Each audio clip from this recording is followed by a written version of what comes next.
desconectados, no. Estamos estudiando el libro de Efesios, amén. Sí, la semana pasada estuvimos viendo ya con Julio César los primeros versículos, ¿no?, del libro de Efesios. Muy bien. No sé si te ha pasado, a mí me ha pasado en más de una ocasión. Muchas veces queremos hacer cosas para Dios. Estamos viendo el primer amor, ¿no? Y queremos hacer cosas para el Señor. Pero también hay un momento en el que quieres que alguien más haga esas cosas por el Señor. Pero también hay un momento en el que quieres que esa persona se comporte de tal o cual manera. Porque de pronto dices, que cómo no cambia, ¿no? Y de pronto los esposos quieren que la esposa se sujete y las esposas quieren que el esposo los ame y los padres quieren que los hijos le obedezcan y los hijos quieren que los padres los cuiden, los provean y todos. Y en la iglesia el hermano quiere que el pastor predique cada vez mejor y que el otro llegue puntual y que el otro, no sé, también ayude a cargar maletas y por qué solamente hace esto. Todos queremos, de alguna manera hemos llegado en ese punto. Y tratamos de hacer las cosas, pero no tanto se trata de lo que nosotros queremos o debemos hacer para Dios. Porque cuando nosotros pensamos así, estamos invirtiendo la ecuación de Dios. Se trata primero de entender qué es lo que Dios ha hecho en mi vida. Se trata primero de entender cuál es la mayor obra de amor que ha hecho Cristo por mí. Se trata de entender cuánto Dios me ama. Se trata de entender cuál es mi identidad en Cristo. Por eso hemos denominado esto ¿qué? Nuestra identidad en Cristo. Y de eso trata el libro de Efesios. Los primeros 3 capítulos nos va a hablar de qué es lo que ha hecho Dios por nosotros. Ahí vas a encontrar pasajes tan hermosos como Efesios 2, 8, 9 y 10. Porque por gracia sois salvos. Entonces voy a entender que Dios me ha salvado por gracia, por medio de la fe, y que esto no es de nosotros, sino es un don de Dios, y que Dios es el que me ha regalado, incluso me ha dado la fe, para que nadie se gloríe. Entonces te das cuenta que primero está en entender qué es lo que Cristo ha hecho por ti. Cuando tú entiendes el gran amor de Dios en tu vida, cuando tú comprendes qué es lo que Cristo ha hecho en ti y qué Cristo está haciendo de ti, entonces vas a entender cuál es tu identidad en Cristo. Y cuando sepas cuál es tu identidad en Cristo, que ahora eres hechura suya, esa palabra hechura suya que está en capítulo 2, verso 10, es poima, que significa obra maestra. Oye, ¿qué? ¿Soy obra maestra? Sí, mira de tu costado. Dile, eres una obra maestra. Lógico, espiritualmente, porque si lo ves así, entonces te tachan caído. Espiritualmente, al ser tu nueva criatura, eres una obra maestra. Pero la gloria está en ¿qué? ¿En la obra o en el que hizo? En el creador, en Cristo, quien ha hecho de ti una hechura. Pero a veces llegamos a las cosas del Señor, creemos en Cristo, pero aún no comprendemos todo lo que Cristo ha hecho en nuestra vida y pensamos que solo es, ya estoy salvo. No, pero vamos a aprender en este libro que somos redimidos, somos rescatados, somos comprados, somos hechuras, somos santificados, somos nuevas criaturas. Entonces cuando tú vas comprendiendo todo lo que Dios ha hecho por ti y en ti, entonces lo segundo que de pronto decías, ¿cómo no hace eso? ¿Por qué no hago esto? ¿Por qué mi esposa? ¿Por qué mi esposo no hace esto? Eso tiene que ser un resultado. Cuando la persona ha entendido la obra preciosa de Cristo en su vida, entonces lo otro tiene que ser una respuesta de amor. Entonces algunos han catalogado el libro de Hechos, el libro de Efesios, como que los primeros 3 capítulos nos hablan del gran amor de Dios por nosotros. Y el capítulo 4, 5 y 6, cómo debemos responder a ese amor. Nosotros vamos a verlo desde otra perspectiva, no está mal la otra, pero vamos a ver qué identidad tenemos en Cristo en los primeros 3 capítulos. Y en los capítulos 4, 5 y 6 vamos a ver cómo respondemos ahora, cómo vivimos en esa nueva identidad. Saltéate rápidamente el capítulo 4, mira cómo comienza. No estaba dentro de mis apuntes, pero te lo pido que por favor, no está tampoco en el PPT, pero puedes irte al capítulo 4 verso 1, mira lo que dice Pablo. Ahí vamos a ver un cambio que hace Pablo. Dice, yo pues preso en el Señor os ruego, ¿qué dice? Que andéis como es digno de la vocación con que fuisteis llamados. No dice que andéis dignamente para que seas llamado. ¿Me voy a entender? No está diciendo que andes dignamente y entonces Dios te va a llamar. No, dice, el Señor ya te ha llamado. Si tú has entendido los primeros 3 capítulos, vas a entender el gran amor de Dios y cuál es tu identidad en Cristo, vas a entender cuál es tu llamado. Entonces ahora Pablo te va a decir, ahora vive, anda, camina conforme ese llamado. Si tú comprendes en los primeros 3 capítulos qué es ser un cristiano, cuál es tu identidad como cristiano, entonces ahora Pablo te va a comenzar a retar a que vivas como un hijo de luz, a que ames a tu esposa, a que te sujetes a tu marido. Ahí vamos a entender el capítulo 6 donde dice, hijos también obedezcan a sus padres. Y también vamos a comprender, padres, no heréis a sus hijos. Entonces ya no va a ser tanto como una imposición, sino vamos a entender de que si yo soy un hijo de Dios y el Señor me ha rescatado, me ha redimido, soy hechura suya, entonces naturalmente ahora tengo que vivir así. ¿Ven? Entonces, interesante el libro de Efesios que vamos a venir estudiando durante todas estas semanas. El contexto histórico para el libro de Efesios, rápidamente, en 3 minutos, vamos a hacer, y te recomiendo ver el capítulo 19, luego no lo busques ahora, porque tendrías que leer todo el capítulo 19 del libro de Hechos. Si tú quieres entender más o menos la historia del libro, cómo comienza esta iglesia en Efesios, Hechos capítulo 19, te recomiendo que hoy día llegues a casa o mañana lo puedas leer. Léelo y vas a comprender. El autor de este libro es Pablo, lo decía Pablito, pequeñito, decía Julio César, ¿cierto? Y Pablo, como la iglesia de Éfeso, tiene una historia. Capítulo 19, te lo voy a decir rapidísimo, no lo leas. Dice que Pablo llega a este lugar en su tercer viaje misionero. Llega a este lugar y lo primero que hace Pablo es va a una sinagoga y está durante un tiempo corto en esta sinagoga, si no me equivoco eran 3 o 4 semanas quizás, está en este lugar, pero había mucha oposición. Era una sinagoga, era una casa donde se reunían los judíos en un lugar extranjero. Y de pronto Pablo ingresa ahí y recibe oposición, es decir, no le permiten seguir enseñando. ¿Qué hace Pablo? Dice, se va a la casa de un hombre llamado Tirano. Bonito nombre, ¿no? Por ahí vas a tener hijos o nietos y ya tiene un nombre. ¿Cómo se llama? Tirano. Voy anotando. Entonces se va a la casa de un hombre llamado Tirano. En la casa de este hombre llamado Tirano, Pablo se queda alrededor de 2 años enseñando la palabra de Dios. Básicamente, algunos dicen que hizo como una especie de escuela bíblica o instituto bíblico. No era por Zoom, no era presencial. Entonces, en ese lugar prepara personas. Luego, el mismo capítulo 19 del libro de Hechos nos dice que hubo un gran avivamiento en Éfeso. Producto de la predicación de la palabra, de la preparación de hombres siendo formados por Pablo. Imagínate tener a Pablo como maestro. Pablo revisando tus apuntes, corrigiendo toda tu ortografía. Bueno, ¿no te imaginas? Entonces hubo un gran avivamiento en Éfeso y hubo cambios. Comenzaron, dice, a trastornar el mundo. Y fue una iglesia entonces que estaba así, avivamiento. Pero al mismo tiempo también hubo oposición. Les decía Julio César, ¿no? De que en ese lugar había una diosa llamada Diana. Quizás tú vas a encontrarlo como Artemisa, también Diana para los romanos, pero Artemisa para los griegos, era la misma diosa. Una diosa que representaba la inmoralidad básicamente en ese lugar. Y este pueblo estaba adorando eso. Viene la iglesia, entonces hay un avivamiento por la predicación de la palabra. ¿Y qué es lo que sucede? Las personas comienzan a quemar sus libros de hechicería, de brujería. Lo comienzan a quemar y comienzan a dejar prácticamente todo ese tipo de idolatría.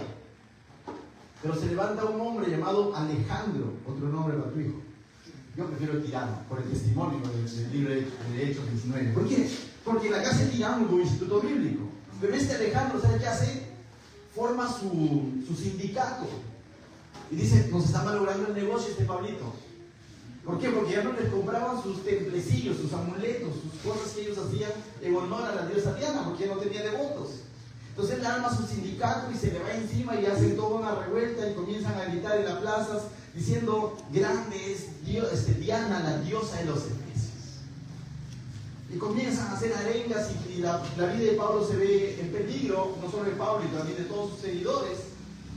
Pero finalmente Dios va a librarlos a ellos de eso. Pablo continúa su viaje, ya es su último viaje, y luego Pablo, cuando regresa por ese lugar, ya no llega a Éfeso. Justamente, algunos dicen, el texto dice porque tenía premura de llegar a Jerusalén para celebrar el Pentecostés, pero algunos también dicen por el peligro que había en Éfeso. Es decir, la cabeza de Pablo estaba herido. ¿Qué hace Pablo? Se va a alojar en un lugar cercano, en la playa de Mileto, y manda a llamar. Ahí nos podemos dar cuenta que la palabra de Dios había dado frutos. ¿Saben por qué? Porque dice que Pablo manda a llamar a los ancianos de Éfeso. No eran viejitos, sino ancianos, a los líderes, a los pastores. Es decir, había pastores en Éfeso en esos casi 2 años. Entonces, mis hermanos, la palabra de Dios nos transforma. Y ciertamente, si tú en algún momento dices: Señor, ¿para qué me habrá llamado? ¿Quién sabe? Si te estás preparando bien la palabra, es muy probable que en unos cuantos meses estés predicando aquí enfrente, o discipulando a alguien más, o predicando en Santa Rosa, o predicando en Oquendo, o Puente Piedra, qué sé yo. Pero Dios no te va a preparar en vano. Él prepara a los que llaman, no llama a los preparados. ¿Ven? Entonces dice ya ancianos en ese lugar, y ellos vienen, y ahí es donde se da el capítulo 20 del libro de Hechos, donde Pablo les dice: no he rehuido a enseñarles todo el consejo de Dios. Es decir, en esos 2 años Pablo les había enseñado todo lo que hasta ese momento se llamaba Biblia, toda la escritura que hasta ese momento había sido escrita. Les había enseñado a estos nuevos pastores. Pablo se despide y le dice: quizás ya no vamos a poder ver mi rostro. Todo un drama ahí, porque le abrazan y lloran, dicen su cuello, y todo un caso ahí. Te recomiendo que leas de Hechos capítulo 20 también, entonces, si quieres ver cómo continúa la historia. Esa es la historia entre Pablo y Éfeso. Entonces, ¿qué es lo que hace luego Pablo? Escribirle entonces esta carta de amor de parte de Dios a la iglesia de Éfeso. Una carta de amor donde Pablo les va a recordar cuánto Dios los ha amado y qué es lo que Dios ha hecho por ellos. Y después les va a demandar cómo es que ellos deben responder a ese amor. Pero esta carta, a diferencia de los Gálatas, a diferencia de los Corintios, esta carta no es porque había un problema. ¿Te das cuenta? Por eso que esta carta dice era leída en las iglesias de Éfeso. Recuerda que Éfeso era una región, no era un lugar puntual. En las iglesias de Éfeso era leída esto. En los distintos ancianos leían a su congregación cuánto Dios los amaba y todo lo que Dios ha hecho por ellos. ¿Amén? Entonces ahora cuando tú lo lees, es como si de pronto Dios te está diciendo estas palabras. Todo lo que tú vas a venir leyendo y aprendiendo hasta el capítulo 3 es lo que Dios te está diciendo, lo que Él ha hecho por ti. ¿Amén, hermanos? Entonces, ya hemos visto cómo se podría separar el libro. De 1 al 3 habla sobre nuestra identidad en Cristo. Del capítulo 4 al 6 habla cómo debemos de vivir conforme a esa identidad que Cristo nos ha dado. Pero ahora sí, ya vayamos al pasaje del día de hoy. Ciertamente Julio César ha predicado ya los 7 primeros o 6 primeros versículos. Solamente para poder ubicarnos, lo voy a mencionar. Este capítulo 1 podremos dividirlo en 3 partes. Verso 1 y 2 es la introducción, el saludo, la presentación de Pablo, que ya lo hemos visto con Julio César. Verso 3 al 14, que básicamente habla sobre la obra de un Dios trino. Y tú dices: ¿qué es trino, pastor? Hoy vamos a entender que es un Dios trino. Del verso 13 al 14, recuerda, habla sobre la obra que ha hecho nuestro Dios trino. Y cuando digo es la obra que ha hecho nuestro Dios trino, me refiero a la obra que ha hecho Dios Padre, la obra que ha hecho Jesucristo y la obra que ha hecho el Espíritu Santo en favor tuyo. Algunos dicen, habla sobre las bendiciones del Padre, las bendiciones del Hijo y las bendiciones del Espíritu Santo sobre tu vida.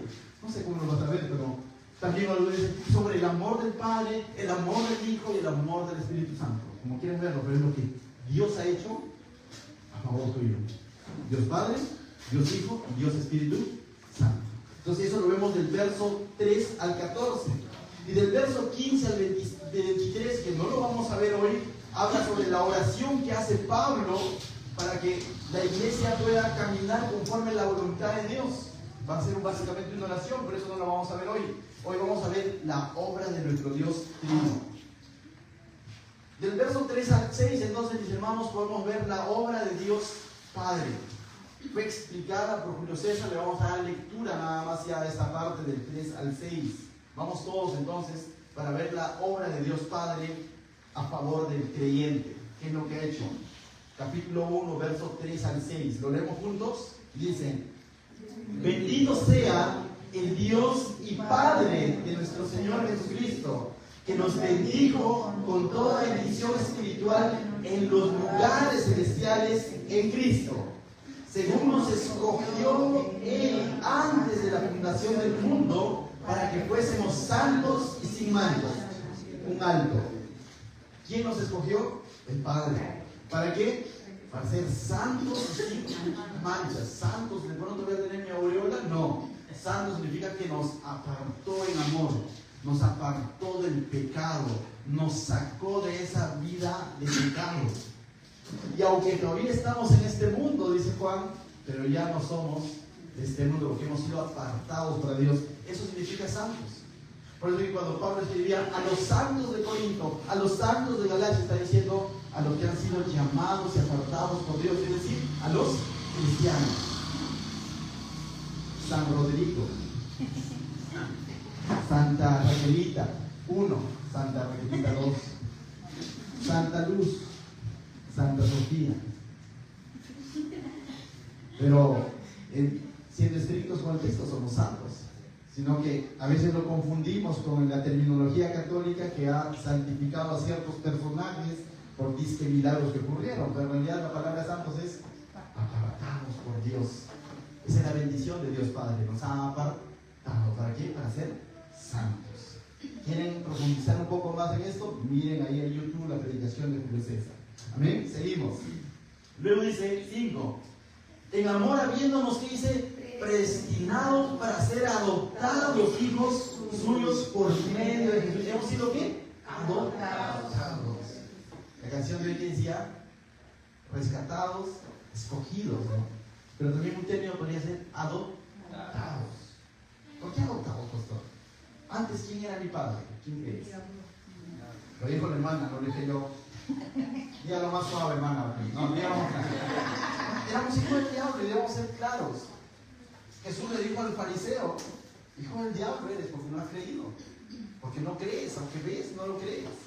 Y al que cree, dice en Juan 1, 12, 13, dice: pero a los que le recibieron y creyeron en su nombre, les dio potestad, ¿de qué, Raquelita? De ser hechos hijos de Dios. ¿Por qué le pregunta a Raquelita? Porque ellos están llevando a su discipulado y están atendiendo esos principios. Amén. Entonces ahora hemos sido adoptados y somos hijos de Dios, hijos tuyos por medio de Jesucristo, dice, según el puro afecto de su voluntad, porque Él así lo quiso. Nadie le puso una pistola en la cabeza, Dios va a decir, salga la humanidad. Tampoco es porque la humanidad clamó y dijo, Señor, sálvanos, sálvanos, sálvanos. Y Dios dijo, ya, pues, ¿qué voy a hacer? ¿Lo voy a salvar? No. Es por el puro afecto de su voluntad, porque en su soberanía Él así lo quiso. Es decir, Dios quiso salvarte. ¿Tenía la obligación de hacerlo? No. Estaba en compromiso. Mira, este ser humano se está portando tan bien. Si vieran a Sofita tan educada que es, tengo que salvarla. ¿Fue así? No. Tan bonita, tan bonita. No era bonita, me lo he conocido. ¿Era bonita, sí o no? No era así. Este Julito que le gusta, no, le gustaba ver otras cosas. Pero bonita. ¿Sí o no? Entonces, la conclusión es de que Él nos ha llamado por el puro afecto de su voluntad, no porque estaba en compromiso o obligado a hacerlo. Por eso es que vamos a entender que la salvación es por gracia, regalo inmerecido, por misericordia, porque cuando merecíamos castigo, nos dio salvación en Cristo. Entonces dice, según el puro afecto de su voluntad, verso 6, para alabanza de la gloria de su gracia, con la cual nos hizo, ¿qué? Aceptos en el amado. Dice, en Cristo hemos sido aceptados ahora para con Dios.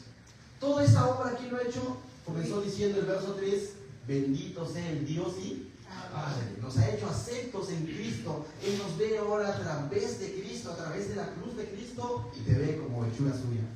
Ahora puedes entender el poema, la obra maestra. Porque si estás fuera de Cristo, mis hermanos, estás chancadito, espiritualmente. Pero cuando estás en Cristo, Él te ve como justo, santo, escogido, hijo de Dios. Pero siempre y cuando estés en Cristo.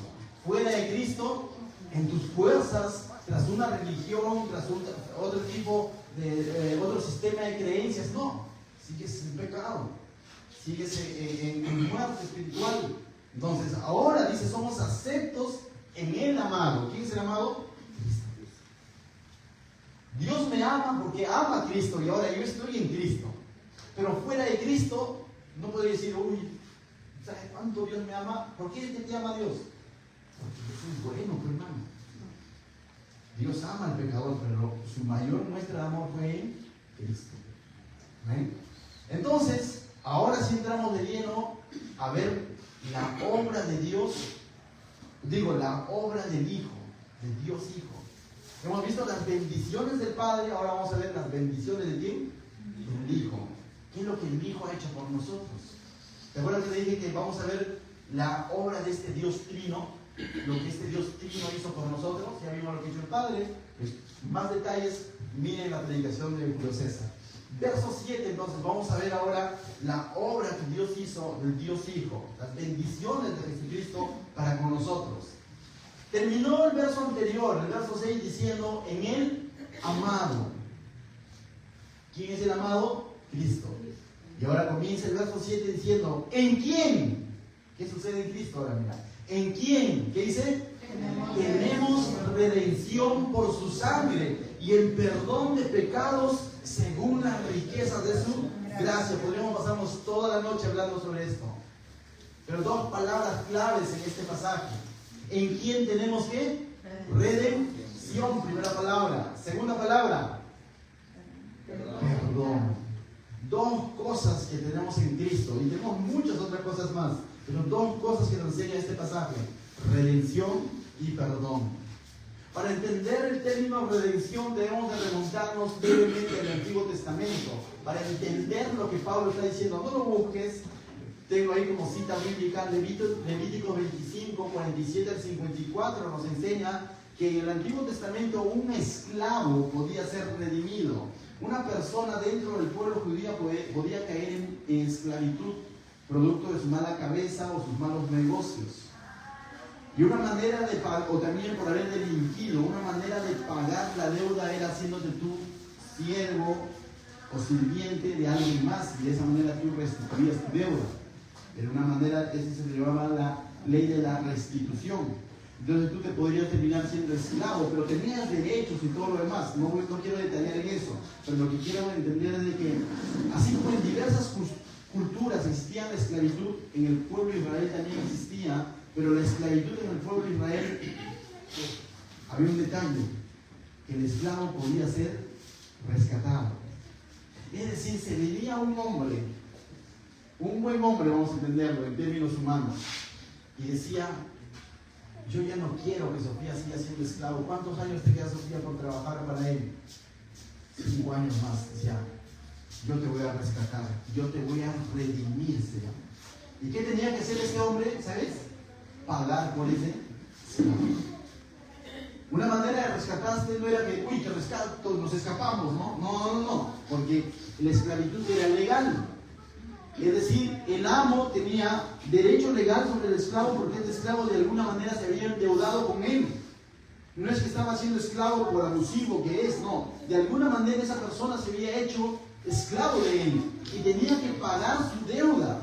Entonces venía otro buen hombre y decía, yo lo quiero rescatar. ¿Y qué es lo que hacía ese buen hombre? Pagaba.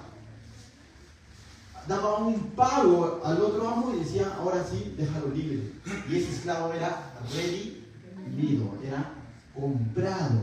Su deuda había sido pagado, era rescatado. Y ahí todos en paz. El amo no pierde, el que rescata es el que está queriendo con su propia voluntad rescatarlo y el otro está siendo libre. Ahora, la Biblia dice que nosotros somos esclavos del pecado, porque así la paga del pecado es muerte incluso. Y servíamos al pecado cuando estábamos sin Cristo. Entonces Cristo vino a rescatarnos. Pero Cristo para rescatarnos tuvo que hacer un pago. No es que nos rescató de gratis. Aunque la libertad a nosotros nos llega gratis, pero hubo un costo, hubo un pago. Y Dios es un Dios justo. Y el pago, ¿saben cuánto fue? 20,000 piezas de plata. No alcanzaría. 50 millones en las islas del Gran Caimán, tampoco. No alcanzaría. ¿Saben cuál fue el pago? La Biblia dice que hemos sido comprados con su sangre preciosa. Una sangre sin mancha. La sangre más cara de la historia de la humanidad, que nadie lo podría pagar. Cristo no nos compró con oro ni plata. Él nos compró con su propia sangre. Él te rescató porque con su sangre preciosa pagó. Y ahora ya no eres esclavo del pecado. Ahora, ¿qué dice? Eres hijo de Dios. Entonces tiene sentido entender ahora que en Cristo hemos sido redimidos. Pero a veces decimos esta palabra tan a la ligera y no profundizamos en el proceso. ¿Qué hubo? Hubo un pago. Ese pago fue Cristo yendo en la cruz. Porque no es que dijo, ¿saben qué? Sáquenme esta transfusión de sangre. No fue así. Pónganme anestesia. No fue así. Hubo un sufrimiento. Fue a la cruz. Derramó su sangre en reemplazo mío. Él no tenía por qué derramar su sangre. Él no tenía por qué ir a la cruz. Él no tenía nada que pagar por sí mismo porque él era santo. Pero fue a la cruz en reemplazo mío, en reemplazo tuyo, a pagar por tu pecado. Y te ha rescatado de la esclavitud del pecado. ¿Entendemos entonces por qué hemos sido redimidos en Cristo? Amén. Pero ¿qué más dice que hemos sido? Perdonados. También esta palabra perdonados tenemos que remontarnos nuevamente al Antiguo Testamento. También el libro de Levítico, capítulo 17, verso 11, nos enseña un poco sobre esto, sobre la expiación, sobre el derramamiento de sangre que se hacía para el perdón de pecados de un israelita. Es decir, Dios dejó sus mandamientos al pueblo de Israel, pero también dijo, si es que ellos pecaban, de pronto tenían que sacrificar un animal y ese derramamiento de la sangre de ese animal cubría el pecado de este hombre pecador. Eso le llamaban la expiación. El pago por mi pecado. Y esa sangre, dice, cubría mi pecado. Pero ¿sabes qué? Solo lo cubría. Mas no me transformaba. Porque pasaban unos días, unos meses, nuevamente volvía a pecar. Entonces tendría que sacar realmente otro animalito y llevarlo al sacerdote y decirle, voy a sacrificar por mi pecado porque le he fallado a Dios. Y nuevamente, y año tras año también se hacía expiación por el pecado de todo el pueblo. Entonces, ¿de qué manera Dios perdonaba el pecado de su pueblo? Mediante el sacrificio que ellos llevaban para que sus pecados sean cubiertos. Pero dice, cuando Jesús viene, Juan está ahí y apunta y dice, he aquí el Cordero de Dios que cubre, dice, no, que quita el pecado del mundo. Cristo no solamente vino a cubrir mi pecado, sino a erradicar el pecado en mi vida, porque ahora soy nueva criatura. Entonces soy perdonado porque Cristo derramó su sangre en la cruz, y con ese derramamiento de sangre, si yo creo en Él, estoy siendo perdonado de todos mis pecados. No hay pecado grande ni pequeño. La misma sangre se derramó por el mentiroso, como por el fornicario, como por el delincuente. Es la misma sangre, pero ambos necesitan creer en Cristo. Amén. Entonces, las bendiciones del Hijo, hemos sido redimidos, rescatados, hemos sido perdonados. Pero ambas cosas tienen un costo. Para nosotros es gratis, para nosotros es por gracia. Pero Cristo pagó el precio más caro de la historia de la humanidad. Amén. Continuamos entonces. Dice, según las riquezas de su gracia, de la fuente. ¿Por qué Cristo hizo todo esto? Porque Él es rico en gracia. Hay otro pasaje que dice que Él es rico en misericordia. Vuelvo a repetir, al igual que el Padre. No lo hizo porque dijo, tengo que salvarlo a como dé lugar a Joel, porque él me va a hacer un buen siervo. Obviamente. Lo tengo que salvar como dé lugar a Keila, porque canta espectacular. No, dice, no fue así. No fue tanto como que lo tengo que salvar sí o sí, porque Él iba a sacar algún provecho tuyo, no. Lo hizo por el puro afecto de su voluntad, porque Él es rico en gracia. Lo hizo por gracia. Lo hizo cuando Joel no lo merecía. Lo hizo cuando Keila no lo merecía. Lo hizo cuando Julio, cuando David, pon tu nombre, no lo merecías. Pero Él decidió, por el afecto de su voluntad, ¿qué cosa? Rescatarte y perdonarte. ¿Qué es lo que tienes que hacer? Creer. Y eso está, como dice, la pelota está en su cancha. ¿Ven? Verso 8. Que hizo sobreabundar para con nosotros en toda sabiduría e inteligencia. Este pasaje es interesante, porque dice, todo esto hizo sobreabundar para con nosotros con toda sabiduría e inteligencia. No le entiendan como que Dios te dio sabiduría e inteligencia, no, sino que es lo más sabio e inteligente que Dios hizo esto. ¿Qué? Si el Señor se chasqueó salvando a tal, no. Para Él lo hizo con toda su sabiduría y toda su inteligencia. Si tú tienes un mejor plan, no creo que sea el mejor plan que el de Dios.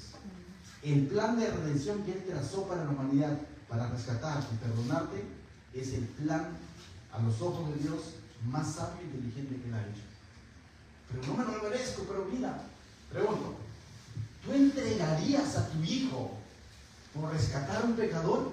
¡Ah, qué necio que eres! Dios no lo ve así. Dios no lo ve diciendo, qué necio que soy para haber dado a mi hijo. Pero no. Es porque Él así lo vio. Porque de otra manera iba a ser imposible, mi hermano. De otra manera iba a ser imposible. Entonces dice, que hizo sobreabundar. ¿Qué hizo sobreabundar sobre nosotros? El pasaje anterior. Según la riqueza de su gracia, que hizo sobreabundar para con nosotras en toda sabiduría e inteligencia.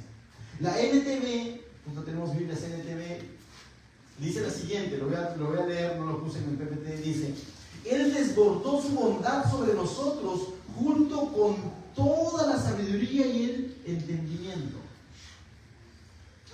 Sabe que Dios estaba distraído y dijo, bueno, voy a enviar a Jesús y lo voy a hacer. No, Dios no estaba distraído. Él no se distrae, por cierto. Es un término que estoy poniendo, pero en realidad Él no se distrae. Dios descansó, se cansa, pastor. No, Él no se cansa. No se cansa. Es el Todopoderoso.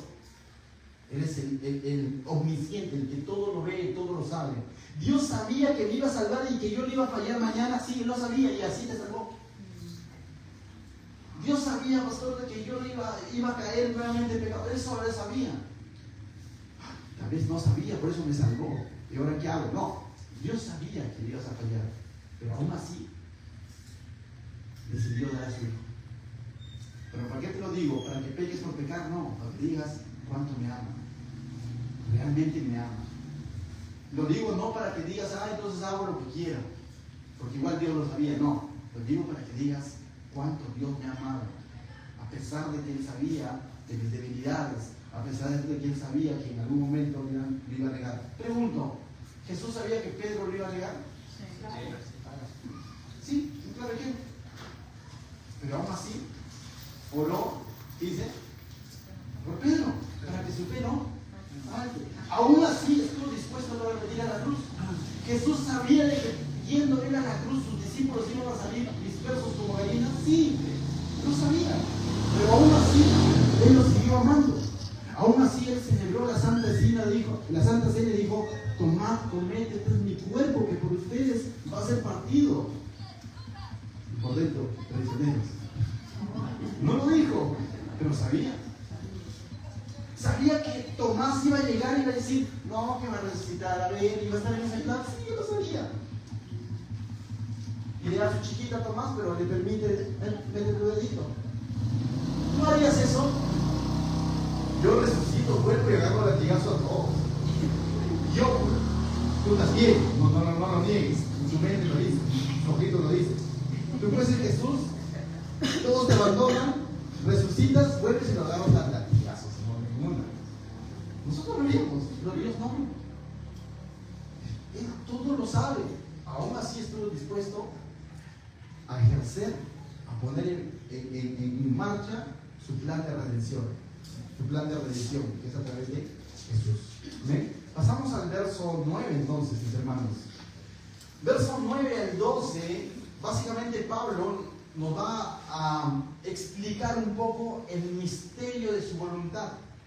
Dice, el misterio suena a algo que misterioso. A veces para nosotros la palabra misterio hoy en día significa como algo oculto, algo que no podemos descifrar. Pero en realidad la palabra misterio es algo que ha sido revelado, algo que estuvo oculto y luego se ha aclarado, algo que ha salido a la luz. No es algo nuevo que no existía, sino es algo que estaba así y de pronto se mostró. Eso es misterio y el Señor lo ha revelado. Ahora, que muchos no lo entienden y muchos no lo creen, como en los tiempos de Jesús, los fariseos de hoy en día, diversas religiones, diversos legalismos, que hasta ahora no lo comprenden. ¿Cómo va a ser por gracia? No, algo tengo que hacer yo para obtener salvación. Es porque están cegados, no porque el Evangelio no se haya mostrado. Entonces el misterio de su voluntad tiene que ver con Jesús mostrándose, con Jesús mostrando la salvación en Él. Con eso tiene que ver, y Pablo lo va a explicar de versos 9 al 12. Mira lo que dice. Dándonos a conocer, ¿qué dice? El misterio de su voluntad, según su beneplácito, el cual se había propuesto en sí mismo. Entonces dice Dios a través de Jesús, estábamos hablando del Hijo, ¿no? Nos ha dado a conocer que el misterio de su voluntad, según el beneplácito, dice, el cual se había propuesto en sí mismo. Nuevamente, no hubo nadie que dijo, Dios, muéstrate pues, Señor, cuánto tiempo. No, el Señor se mostró. Un pasaje mucho más claro, voy a decirlo así, con respecto a este punto, es Hebreos 1 al 4. Si tienes tu Biblia, ve a tu Biblia, Hebreos 1 al 4. Dios desde el Antiguo Testamento sabemos que ha venido mostrando su voluntad. Ha venido mostrándose y revelándose a la humanidad. Desde el momento que el hombre comete pecado, ya veíamos el famoso protoevangelio, Génesis 3:15. Desde el momento que Dios llama a Abraham, ya vemos que le está dando también que en tu simiente serán benditas todas las naciones. Y así viene Dios mostrando y anunciando al Mesías. Pero llega un momento de la historia donde totalmente se muestra la promesa de Dios. ¿Y sabes cuándo se muestra? No es en Juan, tampoco en Pedro, menos en Pablo, es en el Hijo, en Cristo. Cuando Él vino, dijo, el reino de los cielos se ha acercado. ¿Y quién era el que se había acercado? Él. El verbo se había hecho carne. Pero ahora veamos a Hebreos 1:1, entonces, si te lo encontraste, mira lo que dice. Hebreos 1:1 dice, Dios habiendo hablado muchas, ¿qué dice? Muchas veces y de muchas maneras en otro tiempo a los padres por los profetas. O sea, Dios había hablado. No es que Dios guardó silencio y de pronto Nuevo Testamento, Jesús recién Dios está mostrando. No, el Evangelio viene desde el Antiguo Testamento. El plan de redención de Dios que Él había trazado con la humanidad venía siendo manifestada desde mucho antes. No es un plan que comenzó a existir en el Evangelio de Juan o en Mateo. Es un plan, dice, que el Señor preparó de antemano y lo muestra desde el Génesis. Tú puedes ver el plan que tiene Dios para salvar a la humanidad. Pero ¿cuándo se va a mostrar totalmente el misterio? Cuando Jesús se hace presente. Por eso dice Hebreos 1:1. Dios habiendo hablado muchas veces y de muchas maneras en otro tiempo a los padres por los profetas, dice, en estos postreros días nos ha hablado, ¿por qué? Por el Hijo, a quien constituyó heredero de todo y por quien asimismo hizo el universo, el cual siendo el resplandor de la gloria y la imagen misma de su sustancia. Esto me recuerda cuando dice Jesús, el que me ha visto a mí ha visto al Padre. El verbo se ha hecho carne. ¿Y quién era el verbo? El verbo era con Dios y el verbo era Dios. Jesús estuvo desde el principio de la eternidad. Él no es que fue creado y comenzó a existir. Él existió desde siempre con el Padre y el Santo Espíritu de Dios. Y luego, desde el Antiguo Testamento, los profetas venían anunciando la venida de Jesús. Y Jesús se ha mostrado ahora completamente. Él es la imagen, dice, de Dios Y dice, a quien constituyó heredero de todo y por quien asimismo hizo el universo, el cual siendo el resplandor de su gloria y la imagen misma de su sustancia, en quien sustenta todas las cosas con la palabra de su poder, y habiendo efectuado, dice la purificación. Hasta el momento tú estás viendo ahí a Jesús creador, ¿no? Él está de la creación y es el que sustenta la creación. Es decir, si hoy día amaneció es porque Jesús así lo quiso. Si hoy salió el sol es porque Jesús así lo quiso. No solamente entonces Dios ha creado la vida, ha creado el universo, sino lo sostiene. ¿Me va a entender? Es como decir, no solamente el fabricante fabricó el coche, sino impulsa el coche todos los días. Si este universo todavía está en pie, es porque Dios así lo sostiene. Hasta ese momento dice, bueno, está hablando del Dios creador, pero mira cómo ahora aterriza y comienza a hablar del hombre. Dice el verso 3, segunda parte, ¿en quién? En ese poderoso que creó todo y sustenta todo, que es el Hijo, que dice, quien sustenta todas las cosas con la palabra de su poder, dice, habiendo efectuado la purificación de nuestros pecados por medio de quién? O sea, el creador, el que sostiene el universo, nos va a purificar ¿de qué? De nuestros pecados en sí mismo. Lo que expliqué hace un momento, derramando su sangre en una cruz. No es cualquier animalito que mataron para cubrir tu pecado, no. El mismo creador del universo fue a la cruz a derramar su sangre por ti, para purificarte de tus pecados, para limpiarte, ni siquiera para cubrirlos, no, para limpiarte. Por eso que ahora puedes decir, soy nueva criatura. Por eso que ahora puedes decir, he sido perdonado con toda convicción. Por eso que ahora puedes decir, he sido rescatado con toda convicción. No es que el Señor faltará pagar algo más, no. Su sangre es suficiente. Lo que Él ha hecho es suficiente. Es el creador. Él sustenta el universo. Y Él, mira, este pasaje nos muestra la gloria de Dios y cómo luego Él se humilló por ti. Eso es el amor de Dios. Te está mostrando lo grandioso que es Dios, el Dios de la creación, Jesucristo, y luego cómo es que Él viene y se entrega a sí mismo para purificar tus pecados. Eso debería traer un asombro en el cristiano, decir, wow, todo eso hecho Dios por mí. Sí. En ese sentido, vamos a entender entonces nuestra identidad en Cristo, mis hermanos. En ese sentido vamos a entender, entonces cuando leamos el capítulo 4 de Efesios, vamos a entender por quién hemos sido llamados. En un equipo de fútbol el que menos se emociona cuando es convocado, ¿no? Hoy me convocó tal. No sé quién es el mejor técnico de selección hoy en día. Ponme un nombre. Bolaños no, otro. El nono, no, tampoco. Yo él sabe de fútbol, uno de los mejores técnicos hoy en día. Ancelotti, imagínate que te llame Ancelotti y tú no juegas nada. Que te sentirías como que Ancelotti me ha llamado, ¿sí o no? Hacer un esfuerzo por jugar bien. Me ha llamado el creador del universo. Por eso que Pablo ahora va a decir en el capítulo 4 de Efesios, anda conforme a la vocación con la que has sido llamado. O sea, ¿cuándo vas a entender? Cuando tú entiendas quién te llamó. Cuando tú, el Señor, ponga en tu corazón servir, tu servicio va a ser con excelencia cuando entiendas que estás sirviendo al Rey de Reyes, cuando entiendas que estás sirviendo al que sostiene o sustenta el universo y que por amor a ti derramó su sangre. Entonces tu servicio, sea cantar, sea limpiar, sea enseñar a niños, sea poner un clavo, va a ser con excelencia y con gratitud porque lo estás haciendo no para el pastor, no para agradar a alguien más, lo estás haciendo porque has comprendido quién te ha llamado.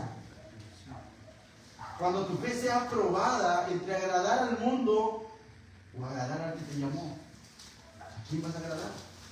¿Al creador del universo que entregó su vida para purificarte tus pecados? ¿O a ese amigo que te podría hacer un favor y bueno, no quieres quedar mal? Ya pues. Pon una balanza, hermano. ¿A quién le vas a agradar? ¿Al mundo que te da favores momentáneos o al Rey de Reyes, al que sustenta el universo, al Creador del universo, que se entregó para purificarte de tus pecados. ¿A quién? La respuesta lógica es al Creador. Amén. Entonces, mis hermanos, te das cuenta que cuando comprendemos la palabra, cuando comprendemos quiénes somos en Cristo, mi manera de ver el servicio, mi manera de ver la adoración, mi manera de ver la alabanza, mi manera de ir y congregarme en este lugar y alabar a Dios va a cambiar. Cuando yo esté aquí parado al frente y esté cantando, entonces tengo que ser consciente a quién le estoy cantando. Los que van a la Santa Rosa, cuando de pronto estás poniendo una banca, estás cargando, estás haciendo algo, tienes que ser consciente para quién se lo estás haciendo. Y si eso viene a tu mente y dices, lo estoy haciendo para el Creador del universo, para el que sostiene el universo, pero ¿sabes? Que fue a una cruz para purificar el pecado, entonces tu servicio va a ser con amor, con gratitud, con excelencia. Pero si yo no comprendo nada de eso, voy a hacer las cosas por hacer. Lo voy a hacer quizás en el ejercicio físico, pero mi actitud va a ser errada. Si el pastor me puso en error de estar en la puerta. Sí. La última pastora. ¿Qué más? Entonces, es porque no estoy siendo consciente a quién estoy sirviendo. Tengo que ser consciente, entonces, quién me ha llamado, mis hermanos, y eso va a repercutir en mi vida. ¿Me van a entender? Cuán importante entonces es entender estos principios. Volvemos entonces, mis hermanos, nuevamente al libro de Efesios, capítulo 1, verso 10, dice. Lo leemos desde la última parte del verso 9. En un futuro cercano, a Cristo como nuestro Salvador. Otros lo van a tener como juez. Pero todos vamos a ser en algún momento juzgados por Cristo. Pero tú vas a ser juzgado. Señor, yo creí en ti. Y el que lo rechazó dice, ya ha sido condenado. Qué alegría saber que cuando llegue ese momento voy a tener a Jesús como mi abogado, defensor, como mi salvador, y no como el juez. Pero toda rodilla, dice, se va a doblar. Algunos de adoración, otros de temor y de reconocimiento a que Él es el Dios, el juez. Entonces, mis hermanos, verso 11 dice lo siguiente. No, ya lo hemos leído. No, 11 también. Dice, en Él asimismo tuvimos, ¿qué dice? Herencia. Habiendo sido predestinados conforme el propósito del que hace todas las cosas según el designio de su voluntad. Aquí hay una palabra clave que es herencia. No me digas predestinado. Mucho se ha hablado sobre la predestinación. Mis primeros años de cristiano trataba de entenderlo, predestinado y todo lo demás. Ahora simplemente me alegro y digo, bueno, la Biblia dice que he sido predestinado y amén. Pero quiero darte una pista. Nadie es predestinado, en el sentido de decir, a él le salvo, a ella no, a él sí le salvo, a él no. Sino, dice que hemos sido predestinados ¿de quién? En Cristo. Tú has sido predestinado, escogido en Cristo. Nadie fuera de Cristo puede decir, Señor, que tú me escogiste, por si acaso. No, en Cristo. Y cuando Cristo vino y murió en la cruz, ¿murió por quiénes? Por todos. Por todos. Entonces, ¿quieres tener ese rótulo de predestinado? Cree en Cristo y punto. No va a ser humano que diga, yo creí en Cristo, pero dice que yo no era predestinado, entonces pues por eso estoy acá en el infierno con calor. No va a haber eso. No. Y si estás en Cristo es porque has sido predestinado. Pero la cruz de Cristo es ofrecida a todos. Entonces simplemente está en ti, créelo. Y ahí viene la fe. ¿Amén? Pero aquí hay una palabra clave donde sí quisiera explicarlo. Dice, así mismo tuvimos, ¿qué dice? Herencia. Habiendo sido predestinados conforme. No, en Él. Así mismo tuvimos herencia. Yo quisiera que entendamos esto. Dice que en Cristo tenemos herencia. No es que de pronto algo igual como que Cristo es herencia. Toma. Ya, entonces, ahora sí. Chao Cristo. Gracias por tu herencia. No. Viene como consecuencia, viene la herencia de la vida eterna sobre ti. Pero no es que Dios me da su vida eterna y luego dice, ya no importa, ahora sí sigue tu camino. No. Aceptas a Cristo y en Cristo tienes herencia. ¿Me dejo entender? En Cristo. Entonces, cuando tú aceptas a Cristo, hay un pack de bendiciones. Salvación, vida eterna, hijo de Dios, adoptado, justificado, santificado, todo lo que tú quieras, pero es cuando tú aceptas a Cristo. Tú no puedes aceptar entonces la salvación, pero la santificación no lo quiero. Así no funciona. Dios no está repartiendo salvación por acá. ¿Tú quieres salvación y santificación? Sí. Allá, toma salvación, también un poquito. No, no es así. Por eso que la salvación es en la persona de Cristo. No es en la doctrina, es decir, dice que tengo que creer y ya. No, es cuando tú aceptas a Cristo, tienes una comunión, una vida con Cristo. Eso es aceptar a Cristo.